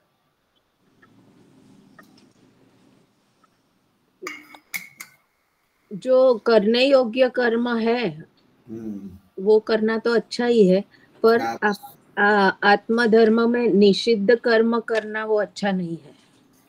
आत्मधर्म का धर्म है वो तो अच्छा ही होता है, इसलिए इसको व्यक्तिगत धर्म कहते हैं हम लोग। इसका जो उद्देश्य होता है वो अपनी चेतना का, अपनी आत्मा का कल्याण होता है। मनुष्य ऐसे कार्य करता है जी। आत्मोन्नति क्या बोलते हैं उसको? हाँ, आत्मा उन्नति, हाँ बिल्कुल, आत्मोन्नति कहिए, आत्मा का कल्याण कहिए, आत्मोत्थान कहिए, अपनी चेतना का उत्थान कर दीजिए। मनुष्य ऐसे कार्य करता है जिससे उसकी भौतिक उन्नति तो होती है, साथ में मोक्ष का रास्ता भी खुलता है। जैसे आप देखिए, सभी लोग सामूहिक रूप से यज्ञादि पूजादि पाठ करते हैं, लेकिन आप है वो आपके पास रसोई बनाते हुए समय है, तो आप क्या करते हैं? उस समय में अच्छे अच्छे स्तोत्र, अच्छे अच्छे गीतों को या आप मंत्रों को, श्लोकों को गुनगुनाते जाते हैं। जी गुरु। तो क्या है? आत्मधर्म हो गया ना। आपको उस दृष्टि आपको अच्छा लगता है, वो एक सुंदर है ना, वो उसका प्रभाव पूरी रसोई पर पड़ता है। तो वैसे ही कोई व्यक्ति है, वो क्या करता है?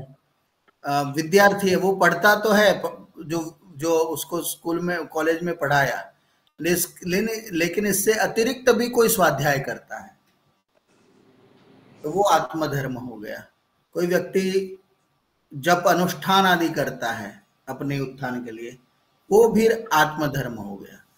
इस बात का ध्यान रखा जाता है आत्मधर्म में कि उसके द्वारा कोई भी काम ऐसा नहीं होना चाहिए जिससे उसका परलोक बिगड़ जाए या उसकी अधोनीति हो जाए। इसलिए देखिए, संसार में विपत्ति, बीमारी, दुर्घटना, प्राकृतिक प्रकोप आदि से अपनी रक्षा कर्म आत्मधर्म की श्रेणी में माना जाता है। तो इस प्रकार से आप विपत्ति और इन सब में अपनी रक्षा करते हैं, वो भी आत्मधर्म हो गया ना। अब अपने लिए जो कुछ कर रहे हैं वो आत्मधर्म। कुलधर्म क्या होता है? कुलधर्म कुळनी रक्षा माटे करવું। जिस वंश में जन्म लेता है मनुष्य, उसका कुल होता है, और उसमें परिवार के वर्तमान नहीं लेकिन अन्य पूर्वज भी शामिल हो जाते हैं, और कुल की कुछ मर्यादाएं होती हैं। हम कहते हैं ना, हमारे भाई ये कुल का धर्म है, रघुकुल रीति सदा चली आई, प्राण पर वचन न जाई। तो इस प्रकार से वो कुल की जो मर्यादाएं होती है, रीति होती है, संस्कार होते हैं, उनका पालन और संरक्षण करना वो कुल धर्म कहलाता है। आमतौर पर कहा जाता है कि ऐसा कोई काम आप न करिए जिससे आपके माता पिता या दादाजी हैं उन पर कोई कलंक लगे। इसलिए हमारे देश में किसी प्रकार का संबंध बनाने से पहले या किसी को कोई बड़ी जिम्मेदारी दी जाती है तो कुल की पड़ताल पहले करते हैं। हाँ, उसको मानते हैं। किस कुल में आते हैं तो देख लो, शादी विवाह में भी कुल के इतिहास पर ध्यान दिया जाता है। इन बातों पर हाँ आज इतना महत्व नहीं दिया जाता, लेकिन इसका अपना महत्व है, वो सदा रहेगा। अब देखिए, कुल परंपराएं धीरे धीरे टूटती भी जा रही है। लेकिन इसका महत्व, कुल का महत्व नहीं है, महत्व कम नहीं हो सकता। इसलिए हमारे परिवार, हमारे कुल की जो मर्यादाएं, सिद्धांत हैं, उनके अनुसार हमें जीवन जीना, वो भी कुल धर्म कहलाता है। युग धर्म क्या है? हम जो युग में रह रहे हैं वो युग के अनुसार हमें कार्य करना। वो युग धर्म, हम युग धर्म का भी प्रयोग बहुत बार कृष्ण जी तो कहते हैं, भाई युग धर्म का पालन कर लो, चलो कोई बात नहीं, लड़ने नहीं है।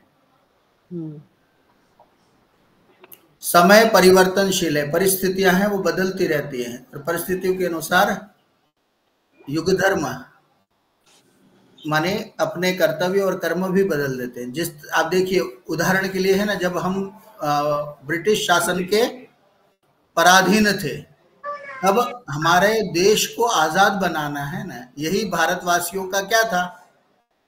युग धर्म था। इसमें सभी जो जाति के लोग, धर्म, वर्ग, संप्रदाय के लोग हैं, सब भेदभाव को भुलाकर देश की आजादी के लिए मिलकर संघर्ष वो करते थे। कोई भी ले लीजिए आप, महात्मा गांधी से लेकर जितने भी जो लोग, जिन लोगों ने राष्ट्र के लिए कुछ किया, सावरकर जी हैं, श्याम जी कृष्ण वर्मा जी हैं, सरदार वल्लभ भाई पटेल जी हैं, ऐसे बहुत सारे लोग हैं जिन्होंने राष्ट्रीय नेताओं के साथ, उन्होंने, आम जनता ने भी इस युग धर्म का पालन किया। आज समाज में जातिवाद, महिला उत्पीड़न, भ्रष्टाचार, ये सब को समाप्त करना है ना, वो आज का युग धर्म है। कुरीति को समाप्त करना युग धर्म है। अभी कोरोना आया था तो उस समय क्या था कि अब अपने आप को उस कोरोना से बचाते जाइए, ये युग का धर्म है। उसके बाद देखिए आता है राजधर्म। इसको कहते हैं राजधर्म।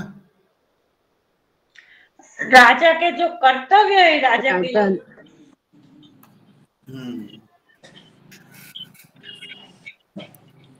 देश या राष्ट्र का जो संविधान होता है ना, उसके अंतर्गत जो कोई नियम कानून बनाए जाते हैं, उनका अक्षरशः पालन करना, उसका भंग न करना है, वो राजधर्म कहलाता है। ठीक है, सब प्रत्येक व्यक्ति का है ना कर्तव्य है कि वो इन राजा के या देश के संविधान के द्वारा बताए गए जो सिद्धांत है उसका अनुसरण करे। इसलिए कहा भी गया है ना, सर्वः धर्मः राजधर्मे प्रतिष्ठा। सारे धर्म हैं वो किसमें प्रतिष्ठित हो जाते हैं? राजधर्म में हो जाते हैं। इसलिए सब विशेष धर्मों से ऊपर क्या होता है? कानून होता है। कानून से ऊपर कुछ नहीं माना जाता है। राजधर्म का पूरी तरह से पालन हो और उसके लिए नागरिकों में उसके प्रति पूरी जागरूकता होनी चाहिए। वहां देखिए ब्रिटेन है ना, वो हमारे लिए एक सबसे अच्छा एक मिसाल के रूप में देख सकते हैं। वहां कोई विशिष्ट संविधान नहीं है, लेकिन वहां परिपाटी है कि परंपराएं हैं कि उसकी रक्षा की जाती है और सभी है ना वो कानून का पालन करते हैं। मैं बहुत बार बोलता हूं कि देखिए प्रत्येक राष्ट्र होता है ना, उसका कुछ उसकी कुछ विशेषता होती है। जैसे अमेरिका है, उसकी विशेषता क्या है? उसकी अर्थव्यवस्था है। ब्रिटेन है, उसकी जो सबसे बड़ी विशेषता है उसकी कानून व्यवस्था है। भारत है, उसकी क्या विशेषता है? हमारी संस्कृति, सभ्यता और हमारा जो वांग्मय है वो हमारी विशेषता है। हम उससे जुड़े रहेंगे ना, तब तक हम है वो राजधर्म के दायरे में आएंगे, राजधर्म का हम पालन करेंगे। तो ये चीज है राजधर्म, वो हमें विशिष्ट धर्म के संदर्भ में राजधर्म का पालन करना बताया गया। एक सच्चिदानंद जी हुए हैं, स्वामी सच्चिदानंद जी, आपने नाम सुना होगा ना? हाँ जी, हाँ जी, जी गुरु जी। उन्होंने अपने अनुभव लिखे हैं, विदेश यात्रा के संस्मरण। तो उसमें उन्होंने बहुत सारे ऐसे घटनाओं का उल्लेख किया है। वहां कोई व्यक्ति था जो शराब आदि पीकर उसने किसी गाड़ी का कांच तोड़ दिया। तो उसने क्या किया कि उस जिस कांच को तोड़ा था ना, वहां पर एक उसने पर्ची लगाकर रख दी कि ये मेरे से टूट गया है, मेरा ये नंबर है और मैं कल प्रातः आपको जो होगा भरपाई कर दूंगा। तो ये नीतिमत्ता के अनुसार वो उनको मानी सिखाना नहीं पड़ता है, जो कुछ करते हैं वो प्रामाणिकता के साथ उसको निभाते हैं।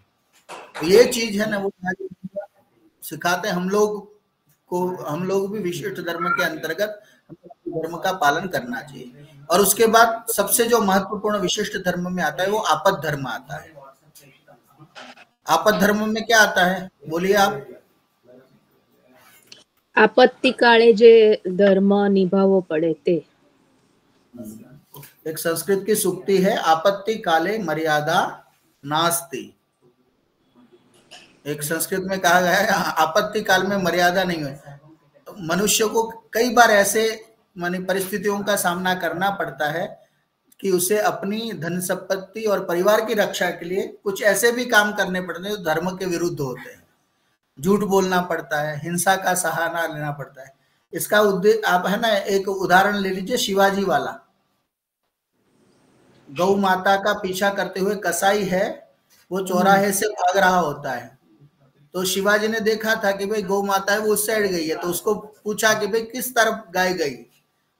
तो शिवाजी क्या करते हैं, वो गलत रास्ता बता देते हैं। वैसे तो धर्म का वो पालन नहीं हुआ इसमें, लेकिन पुनरअपि क्या हुआ, आपत्ति आपद धर्म का उन्होंने पालन किया कि देखिए गौ है वो हमारे भारतीय संस्कृति का मूल है, उसकी हिंसा नहीं करनी चाहिए, तो उसके लिए झूठ बोलना पड़ा। तो वो आपत्ति काल है। तो आपत्ति के समय सामान्य धर्म के पालन में शिथिलता दी गई है, इसलिए आपत्ति काले मर्यादा नास्ति। यदि दो बुराइयां सामने हैं तो हम क्या करेंगे, कम बुराई को चुनना पड़ेगा ना। अब देखिए एक कहानी आती है महाभारत में कि एक बार 12 वर्ष तक है ना भयंकर अकाल पड़ा। विश्वामित्र को बहुत दिन तक भोजन नहीं मिला। तब उन्होंने जीवन की रक्षा के लिए क्या किया, चांडाल के घर से कुत्ते का मांस चुराकर अपनी भूख मिटाई। और चांडाल को पता चला तो विश्वामित्र से कहा कि भाई द्विजों के लिए तो ये पंचनख पशुओं का मांस खाना निषिद्ध है, चोरी भी महापाप है। तो विश्वामित्र ने कहा जीवितम मरणाश्रेयो जीवो धर्मम अवाप्नुयात्। धर्म की दृष्टि से मरने की अपेक्षा जीना बेहतर है। आप देखेंगे सतयुग में राजा हरिश्चंद्र जी है, उन्होंने जो डोम थे उनके यहाँ नौकरी की थी। पांडव भी है ना, वो अज्ञातवास में विराट के नौकर बने थे। ऐसी परिस्थितियां बनी। तो इस प्रकार देश काल परिस्थिति के अनुसार व्यक्ति के कर्तव्य और धर्म का निर्धारण होता है। कोई भी नीति या सिद्धांत है वो हमेशा के लिए नहीं होते हैं। ठीक है, यदि भारत में आज धर्म पूरी जीवंतता के साथ अस्तित्व में है तो क्या है, उसका कारण है कि जीवन की सभी परिस्थितियों में मनुष्य के स्वभाव के अनुसार उसको गहराई से समझते हुए विधि निषेध निर्धारित किए हैं। माने कुछ नियम है वो करने ही चाहिए और किसी को निषेध है। तो सामान्य धर्म है वो नहीं बदलते, लेकिन विशेष धर्म है वो इस प्रकार की परिस्थिति आने पर बदलते रहते हैं। उसको आपद धर्म कहा गया है। तो ये 5 प्रकार के विशेष धर्म के भेद हमने जाने। अब देखिए धर्म का क्या महत्व हमारे शास्त्रों में है वो थोड़ा सा हम देख लेते हैं। आज हो जाएगा ये, मैं सोच रहा हूँ। हाँ जी, धर्मम शनैशं चिनुयाद वल्मीकमिव पुत्तिका परलोक सहायार्थम सर्वभूतान्यपीडयन्। मनुस्मृतिकार मनु है वो धर्म के महत्व को बता रहे हैं। जिस प्रकार जो दीमक होती है धीरे धीरे बड़े से बड़े भारी घर को बना लेती है, वैसे मनुष्य पर जन्म के सहाय के लिए सब प्राणियों को पीड़ा न देकर धर्म का संचय धीरे धीरे किया करे। जिस तरह दीमक होती है ना, वो धीरे धीरे है ना अपने घर को बनाती है, उसी प्रकार मनुष्य को भी दूसरों को पीड़ा न देते हुए धीरे धीरे धर्म का संचय करना चाहिए। तो धर्मम चरा जो है हमारे यहाँ, उसके संदर्भ में ये सारे वचन आप देखेंगे कि धर्म है वो हमारे लिए इतना उपकारक है कि उसको हम एक साथ नहीं कमा सकते, लेकिन शनै शनै हम उसको प्राप्त कर सकते हैं। फिर देखिए ये भी हमारे शास्त्रों में लिखा गया है, नामुत्र ही सहायार्थम पिता माता च तिष्ठतः न पुत्र दारा न ज्ञाति धर्मस्तिष्ठति केवलः। परलोक में न माता न पिता न पुत्र न कोई सखी न संबंधी न स्त्री न संबंधी सहायता कर सकते हैं, किंतु अकेला धर्म है वह ही सहायक होता है। तो धर्म है वो अपने साथ जाता है। ठीक है, जब हम परलोक यानी मृत्यु के पश्चात हमारे साथ कुछ नहीं जाता है, मात्र जाने वाला क्या है, वो धर्म है। उसी को हम अपने संस्कार कह देते हैं, दर्शन की भाषा में कहते हैं वो सूक्ष्म शरीर में हमारे साथ जुड़े हुए जो संस्कार विशेष हैं वो हमारे साथ जाते हैं, उससे हमारे पुनर्जन्म का निर्धारण होता है। फिर देखिए वहीं महाभारत में ही कहा गया, एकः प्रजायते जंतु एक एव प्रलीयते एकोन भुंक्ते सुकृतम एक एव च दुष्कृतम। मनुष्य है वो अकेला ही जन्म और मरण को प्राप्त होता है, एक ही धर्म का फल सुख और अधर्म के दुख रूप फल को वह भोगता है। ठीक है, आगे देखिए ये भी कहा गया, मृतम शरीरम उत्सृज्य काष्ठ लोष्ट समं क्षितौ विमुखा बांधवा यान्ति धर्मस्तमनुगच्छति। जब कोई किसी का संबंधी मर जाता है, उसको काष्ठ और मिट्टी के ढेले के समान स्मशान भूमि में छोड़कर पीठ दिखाकर बंधु लोग विमुख होकर चले जाते हैं। कोई उसके साथ जाने वाला नहीं होता है, लेकिन कौन होता है, मात्र और मात्र धर्म ही उसके साथ ही उसका संगी होता है।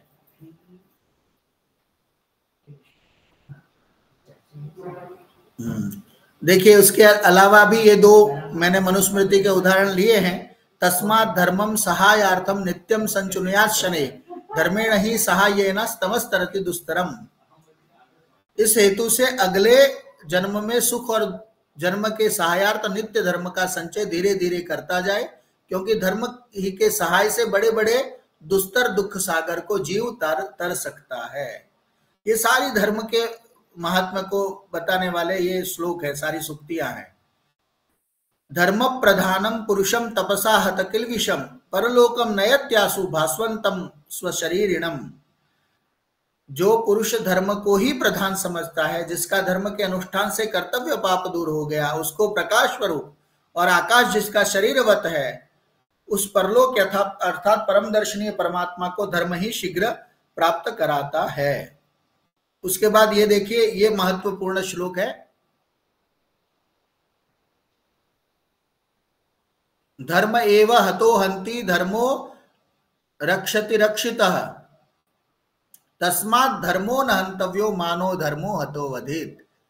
कि जो पुरुष धर्म का नाश करता है उसी का नाश धर्म कर देता है, और जो धर्म की रक्षा करता है उसकी धर्म भी रक्षा करता है। इसलिए हम एक वाक्य बोलते हैं, धर्मो रक्षति रक्षितः। रक्षित किया हुआ धर्म है वह हमारी रक्षा करता है, इसलिए मारा हुआ धर्म कभी हमको न मार डाले, इस भय से धर्म का त्याग कभी नहीं करना चाहिए। इस प्रकार हम देखते हैं कि धर्म का पालन है वही कर्तव्य है। अब निष्कर्ष इसको पढ़ते हैं, जिससे लौकिक उन्नति अर्थात तथा पारलौकिक कल्याण की प्राप्ति हो वह धर्म है। धर्म से ही लोक और समाज का कल्याण धारण होता है। अनुशासनहीन समाज या व्यक्ति पतन के गर्त में गिरेगा ही, अतः धर्म से ही अभ्युदय होता है। हमारे सत्कर्म ही प्रारब्ध बनते हैं और वही दूसरे जन्म के ऐश्वर्य वैभव सुख के कारण होते हैं। इसके विपरीत अधर्म को धारण करने वाले दुख पीड़ा को प्राप्त होते हैं। ठीक है, ये हमने धर्म की परिभाषाओं का थोड़ा विश्लेषण आपके समक्ष प्रस्तुत किया। अब कोई प्रश्न हो तो कहिए।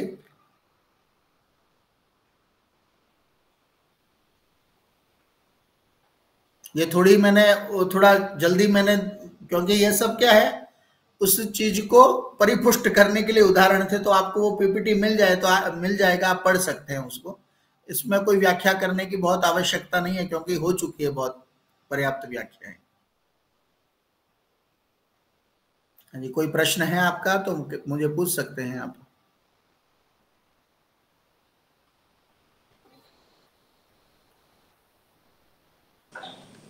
આ સબ્જેક્ટ તો ગુરુજી આપ જ લેવાના છો ને આખો જ?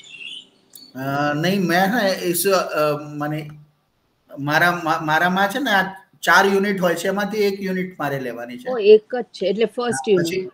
હા, પછી કર્મ વાળું જે છે ને, કર્મના ભેદ, કર્મની વ્યાખ્યા, કર્મફલ, હા હા, એ બધું છે ને બીજા લેશે. ગઈ વખતે મેં આ બધા મેં લીધા હતા, પણ એના બધા પીપીટીઝ મારા છે, હું તમને એ પણ શેર કરીશ. મારી પાસે થર્ડના પણ છે, એ પછી આપનું જ્યારે ચાલી જાય ત્યારે કહેજો, અથવા એ જે લેવાના છે ને મારી પીપીટીઓ હશે એમની પાસે. નહીં તો સર આપ બધી મોકલી જ દેજો ને 4 યુનિટની. આપનું સરસ છે પીપીટી મારી પાસે. હા, બસ હું આપને પીપીટી છે ને મોકલી જ દઉં છું. હા ગુરુજી આઈ થિંક જાનકી શરણ સર ને આપ્યું છે એમણે. એક યુનિટ જાનકી શરણજી લેશે, પછી એક અંકિતજી લેશે, એક મારી પાસે છે. આ રીતે છે. અચ્છા, પણ સર ગુરુજી આપી દેજો. આપ સરસ છે આપનું. हाँ जी, हाँ जी, पीपीटी 4 यूनिट ना मैं आपको भेज दूंगा, बिल्कुल. जी हाँ गुरुजी. ધર્મના ગુરુજી જે ધર્મના જે સ્વરૂપ બતાવ્યા એમાં જે યુગ ધર્મ છે એમાં એમ કે છે કે યુગ પ્રમાણે આપણો ધર્મ હોવો જોઈએ. કળિયુગમાં આપણું શું ધર્મ કહેવાય? કલયુગમાં જો દાન છે, હવે આમાં છે ને, આમાં કલયુગના ધર્મોમાં પણ તમારે પછી થોડા પુરાણો, થોડા વેદો, થોડા એ શું કહેવાય બીજા શાસ્ત્રો છે એના ઉદાહરણો લેવા પડે. હવે યુગ ધર્મ સામાન્ય રીતે તો એવું છે કે જે પ્રમાણે અત્યારે યુગમાં પરિવર્તન આવે છે અને એ યુગમાં પરિવર્તન આપણને કોઈ નુકસાન ન થાય, બીજાને કોઈ હાનિ ન પહોંચે, તો એની સાથે આપણે સામંજસ્ય સ્થાપિત કરી લેવું જોઈએ. અને હવે જો એમ શાશ્વત ધર્મ તરીકે તો કલયુગમાં કહેવાય છે કે જેટલું દાન અથવા જેટલા પુણ્ય કર્મ કરો ને, કેમ કે કલિહિ શયાનો ભવતી સંજીહાનસ્તુ દ્વાપર ઉત્તિષ્ઠ ત્રેતા ભવતી કૃતમ સંપદ્યતે ચરણ. આ જે છે ને સંવાદ છે રોહિતાશ્વ, આપણે હરિશ્ચંદ્ર અને એનો સંવાદ છે ઐતરીય બ્રાહ્મણમાં. એ કલિયુગ છે ને એ કેવો હોય છે? શયાનો ભવતી, સૂતેલો હોય. આલસ, પ્રમાદ, અજ્ઞાન, અંધકાર, અવિદ્યા, એનો પ્રચાર પ્રસાર વધારે હોય. સંજીહાનસ્તુ દ્વાપરા, થોડોક ઉઠેલો દ્વાપર યુગ હોય. ઉત્તિષ્ઠ ત્રેતા ભવતી, ત્રેતાયુગ છે ને એ ઉભો હોય એટલે તૈયાર હોય. અને કૃતમ સંપત્તિ ચરણ, અને સતયુગ છે ને એ હંમેશા ચાલતો હોય, સતત કર્મશીલ હોય. એટલે આવામાં નિષ્ક્રિયતા અથવા જે પ્રકારનું વાતાવરણ હોય છે એમાં આપણે પુણ્ય કર્મો યથા સંભવ કરવા જોઈએ. હવે તમે પુરાણો વાંચશો તો ત્યાં દાનનું મહાત્મ્ય છે. તમે કોઈ દર્શન વાંચશો તો ત્યાં કહેશે કે તમે અવિદ્યાને દૂર કરો. અવિદ્યા, અસ્મિતા, રાગ, દ્વેષ અને અભિનિવેશ, આ 5 ક્લેશોને પોતાના જીવનમાંથી દૂર કરશો તો તમે તમારો ઉદ્ધાર સંભવ છે. અવિદ્યા, અસ્મિતા, રાગ, દ્વેષ અને અભિનિવેશ, આ 5 ક્લેશોથી દૂર થઈ ગયા તો આપણો ઉદ્ધાર સંભવ છે. યોગ દર્શનમાં જશો તો એ શું કહેશે કે તમે યમ નિયમ અને અષ્ટાંગ યોગનું પાલન કરો. તો હવે યુગ ધર્મ એ જ છે ને. આજે જુઓ તમે જે પ્રકારે આપણે જે પ્રદૂષિત વાતાવરણમાં જીવી રહ્યા છીએ, તો યુગ ધર્મ શું કહે છે? સવારે ઉઠીને યોગાસન, યોગ પ્રાણાયામ અથવા કંઈક કરીશું આપણે તો આપણું જીવન છે સ્વસ્થ રહેશે. તો એ આપણા માટે એ પ્રકારનું યુગ ધર્મ આવ્યું. મેં કીધું ને આ વિશિષ્ટ ધર્મ છે. હવે વૃદ્ધ વ્યક્તિને કહો કે ભાઈ આ તો બધા છે ને જુઓ જીન્સ પહેરતા થઈ ગયા છે, મોબાઈલ વાપરતા થઈ ગયા છે, તમે વાપરો ને. મારા દાદા છે 95 વર્ષના, હવે એમને મોબાઈલ આપો તો એમને તો કોઈ અર્થ જ નથી ને.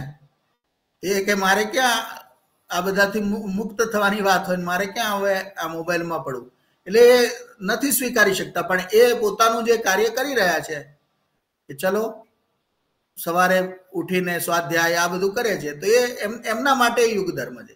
પ્રત્યેક વ્યક્તિ છે એ પોતાની પરિસ્થિતિ અનુસાર યુગ સાથે સામંજસ્ય બેસાડવાનો પ્રયત્ન કરે છે જ્યાં આવશ્યક હોય છે ત્યાં. તો એ યુગ ધર્મનું પાલન કહી શકાય. વેદ કહેશે કે હા, વેદ કહેશે, વેદના છે ને 7 આદેશો છે યુગ ધર્મના પાલન માટે છે કે કૃષિ કાર્ય કરો, આપ શું કહેવાય વ્યભિચાર નહીં કરો, જુગાર ના રમો, આ બધા વેદના આદેશ છે, યુગ ધર્મના આધારે છે. યોગ વશિષ્ઠ કે આપણા રામાયણમાં ધર્મ કહેવાય કે નહીં ખબર નહીં, પણ નામ સ્મરણ ને કળિયુગમાં ખૂબ મહત્વ. નામ સ્મરણ ને પણ છે કે જાપ કરો જેટલા વધારે. કળિયુગમાં સૌથી સારામાં સારી છે કે હરતા ફરતા મારું નામ મને યાદ કરો એમ. ભાગવતમાં દરેક ગ્રંથ, મેં કીધું દરેક ગ્રંથોમાં એ પ્રકારે કલિયુગમાં શું કરવું જોઈએ એ માટે સામાન્ય રીતે. પણ આપણે આપણો આત્માનો વિકાસ થતો હોય આમાં છે ને, ધર્મને સમજી જાઓ તો પછી યુગ ધર્મ આ બધું ધીરે ધીરે આપણે સમજાઈ જાય કે વાસ્તવમાં આપણે જૂઠું બોલ્યા છીએ, પણ એ જૂઠું બોલવાથી પેલા પ્રાણીની રક્ષા તો થઈ, એટલે એ આપત ધર્મ તરીકે આપણે સ્વીકારી શકીએ. પણ દરેક જગ્યાએ પછી એ અસત્ય ભાષણ કરો તો હું તો આપત ધર્મનું પાલન કરું છું, તો યુગ ધર્મ પ્રમાણે ચાલુ છું, બધા જુઠ્ઠું જ બોલે છે, જો તો હું પણ એવું બોલું તો એ છે ને એ અધર્મ છે. એટલે યુગ ધર્મ વિશિષ્ટ ધર્મના સંદર્ભમાં છે. પ્રત્યેક વ્યક્તિનું પરિસ્થિતિઓ અને જે પ્રમાણે એનામાં પરિવર્તન સંભવ છે, બીજા કોઈને નુકસાન નથી પહોંચતું, હાનિ નથી પહોંચતી અને પોતાનો વિકાસ થાય છે, એવી વસ્તુને સ્વીકાર કરી લેવી એ યુગ ધર્મ કહી શકાય. જી ગુરુજી, ધન્યવાદ. હા જી. પુનઃ મિલામः. ઓમ સર્વે ભવन्तु સર્વે સन्तु નિરામયા સર્વે ભદ્રાણિ પશ્યन्तु મા કશ્ચિત દુઃખભાગ ભવેત. ઓમ શાંતિ શાંતિ શાંતિ. થોડુંક છે ને વ્યવધાન હતું એટલે પણ પુનઃ મિલામः. ચાલો આપણે આવતા હવે છે ને વર્ણ ધર્મ અને આશ્રમ ધર્મ બહુ સેન્સિટિવ મુદ્દાઓ છે.